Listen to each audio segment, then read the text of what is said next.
Well, a very good morning, everybody, for Monday, the 7th of September. I do apologise for the late running of this briefing. Operational reasons were Navajo was trying to land in the fog, and the fog was clearing, and I was on and off the phone to Farnborough and to the Navajo to try and make sure it could get in, and it certainly did. We've got some shallow fog just floating about at the moment, so yeah, my apologies for that. Unfortunately, if everything comes together at once, sometimes the briefing might have to give just a few minutes to make sure that we can afford people some safety. Well, what have we got? Well, maybe not as good as a picture as it may have been 24, 48 hours ago for today. Bright starts to start with, and if we forget about the orographic cloud that I'll talk about a little bit later, we've sort of got frontal conditions coming in, warm front by midday, sort of over the northwest tip of Wales. Linked up to this Icelandic sort of low up here. The high pressure is trying to fight it away. It's not going to quite win, unfortunately. And as we go through into the next couple of days, fronts are never particularly far away at all. And another one sort of cold front on Wednesday, looking at that, before maybe some more high pressure later in the week. The winds, though, as you can imagine, with it being foggy, fairly light and variable at the moment, but they will pick up more of a west to occasionally southwesterly flow, somewhere in the region of about 10 to 15 knots at flying heights. Surface winds on the ground, generally somewhere in the region of about, sort of 5 to 10 knots, not particularly too much today, and sort of sunny intervals. You can see the cloud attached to that that warm front spilling in off the western and northwestern coasts. You might even be able to see the little fog patch over us. The rest of the country's been quite clear. In fact, it was very clear over Bentworth this morning.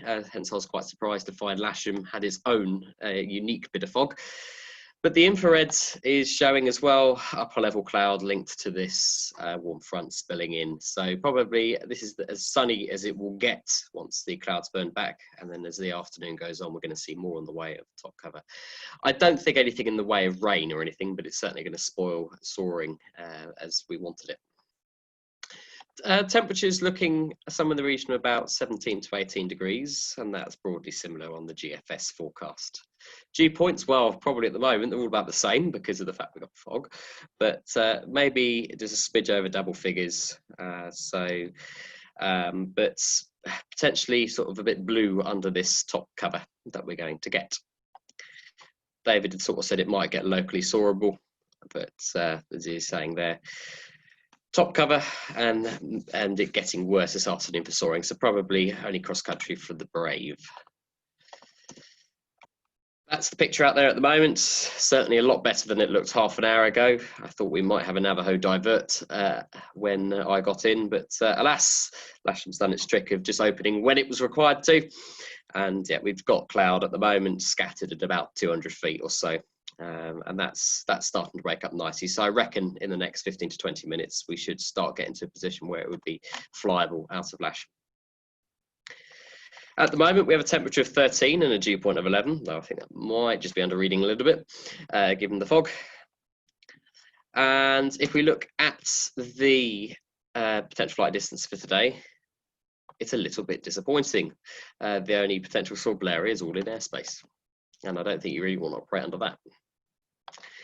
If we look at 11 o'clock, sort of, we might, at some point today, get weak thermals to maybe 2,500 feet above sight.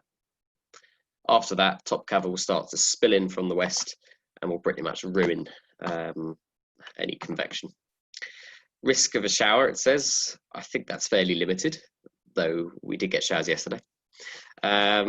Yesterday was quite tricky, and I appreciate those of you that were flying your patience yesterday.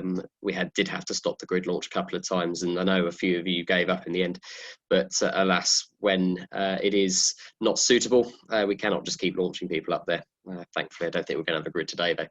But yes, locally soarable around the airfield, maybe the odd hint of cumulus, maybe to 2,500 feet above airfield level, but I'm not expecting anything too good in the way of soaring. And you can see that weak climbs 2,500 feet, and then top cover coming in from the west, so a bit of fettling maybe for today. Farnborough showing variable winds at the moment. It will become more westerly, so that's a bit of an understatement. 9,000 meters as a tempo for this morning. It was more like 200 meters here at one point.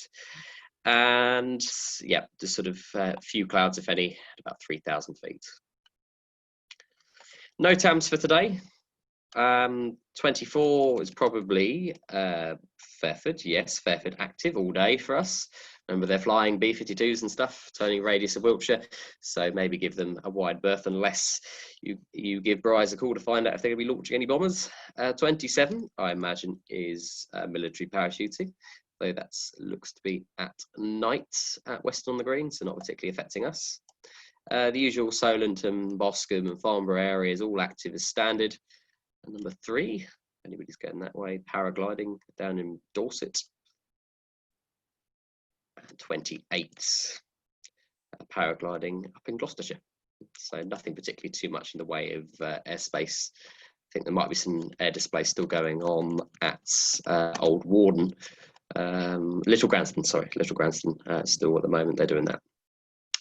Operationally, we're going to be 27 today. No jet movements as far as I'm aware at the moment. That Navajo is going to depart a bit later, though that should blow some fog away. As I said, reasonably busy training day. And other than that, I will see you on the airfield. Once again, I do apologise, it was a little bit late this. I said we do try to keep them running to time, but as I said, as there's only one of me today, because Colin and I are now working at sort of separate days. I'm working Sunday to Thursday, he's working Tuesday to Saturday, and at times we won't both be in the office. It does mean that if there's just one of us, if there is an issue, the briefing may get delayed slightly, but hopefully we won't get any more Navajos trying to land in fog. All right, I'll see you tomorrow. Bye for now.